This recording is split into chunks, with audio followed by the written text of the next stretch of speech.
ಭಾಳಷ್ಟು ಜನ ಬಾಲಣ್ಣ ಸಾಹೇಬ್ರದ್ದು ಬರ್ತಡೆ ನಾನು ಅವ್ರಿಗೆ ಶುಭಾಶಯ ತಿಳಿಸ್ತೀನಿ. ಬಟ್ ಅವ್ರು ಭಾಗವಹಿಸಿದರೆ ಅದಕ್ಕೆ ರಾಜಕೀಯ ಬಣ್ಣ ಕಟ್ಟೋದು ಬೇಡ ಅನ್ನೋದು ನನ್ನ ಸರ್, ಈಗ ಹೊಸ ಶಾಸಕರಿಗೆ 31 ಜನ ಸೈನ್ ಹಾಕಿದ್ವಿ. ನೆನ್ನೆ ಸಿದ್ದರಾಮಯ್ಯ ಸಾಹೇಬರು ಕ್ಲಿಯರ್ ಕಟ್ಟಾಗಿ ಹೇಳಿದ್ದಾರೆ ಫಸ್ಟ್ ಟೈಮರ್ಸ್ ಕೊಡಲ್ಲ ಅಂತ. ಈಗ ನಮಗೂ ತುಂಬ ಕ್ಲಾರಿಟಿ ಇದೆ ಫಸ್ಟ್ ಟೈಮರ್ಸ್ ಕೊಡಲ್ಲ ಅಂತ. ನಾವೊಂದು ಪ್ರಯತ್ನ ಪಡ್ತೀವಿ, ಅದರಿಂದ ನಿರಾಸೆ ಏನಿಲ್ಲ. ಮುಂದಿನ ಸಲನೂ 10 ಸಲ ಸಿಗುತ್ತೆ. ಹಿರಿಯರಿದ್ದಾರೆ ಸರ್, ಈಗ second time, third time, fourth time ಗೆದ್ದಿರೋರಿದ್ದಾರೆ. ಅವ್ರಿಗೆ ಸಿಗಬೇಕು, ಯಾಕೆಂದರೆ ಅವರು 15-20 ವರ್ಷ ದುಡಿದಿದ್ದಾರೆ ಅಂತ. ನಮ್ಮ ಯಾವ ಹೊಸ ಶಾಸಕರಿಗೂ ಒಂದು ಪ್ರಯತ್ನ ಅಷ್ಟೇ, ಯಾರಿಗೂ ನಿರಾಸೆ ಇಲ್ಲ. ಈಗ ನಮ್ಮ ಜಿಲ್ಲೆಯಲ್ಲಿ ನಮ್ಮ ಸಚಿವ ಸಾಹೇಬರು ಒಳ್ಳೆ ಕೆಲಸ ಮಾಡ್ತಿದ್ದಾರೆ. ಸುಬ್ಬಾರೆಡ್ಡಿ ಸಾಹೇಬ್ರಿಗಾದರೂ ಅವಕಾಶ ಸಿಗಲಿ, ಸೀನಿಯರ್ಸ್ಗೆ ಸಿಗಲಿ, ಕಮ್ಯುನಿಟಿ ವೈಸ್ ಆದರೆ ನಮ್ಮ ಸೀತಾರಾಮ್ ಸಾಹೇಬ್ರಿಗೆ ಸಿಗಲಿ ಅನ್ನೋದು ನಮ್ಮ ವಾದ ಅಷ್ಟೇ. ಕಾಂಗ್ರೆಸ್ನಲ್ಲಿ ಯುವಕರಿಗೆ ಆದ್ಯತೆ ಇರೋದಕ್ಕೆ ನಾನು MLA ಮಾಡಿರೋದು, ನನ್ನಂತವ್ರಿಗೆ B.Pharm ಕೊಟ್ಟರು.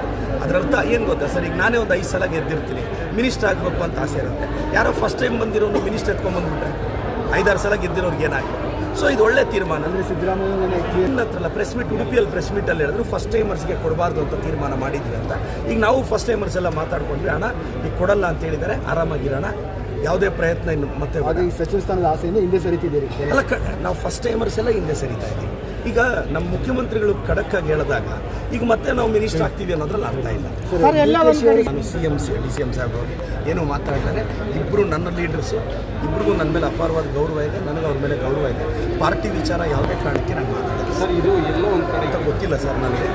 ಪಾರ್ಟಿ ನಮ್ಮ CM ಸಾಹೇಬರು, DCM ಸಾಹೇಬರು, CM DCM ಸಾಹೇಬರು ಎಲ್ರಿಗೂ ಹೇಳಿದ್ದಾರೆ ಬಾಯಿ ಮುಚ್ಕೊಂಡಿರಿ ಅಂತ. ಸೊ ಆ ಸಾಲಿನಲ್ಲಿ ನಾನು ಬಾಯಿ ಮುಚ್ಕೊಂಡಿರ್ತೀನಿ. ಚಿಕ್ಕಬಳ್ಳಾಪುರ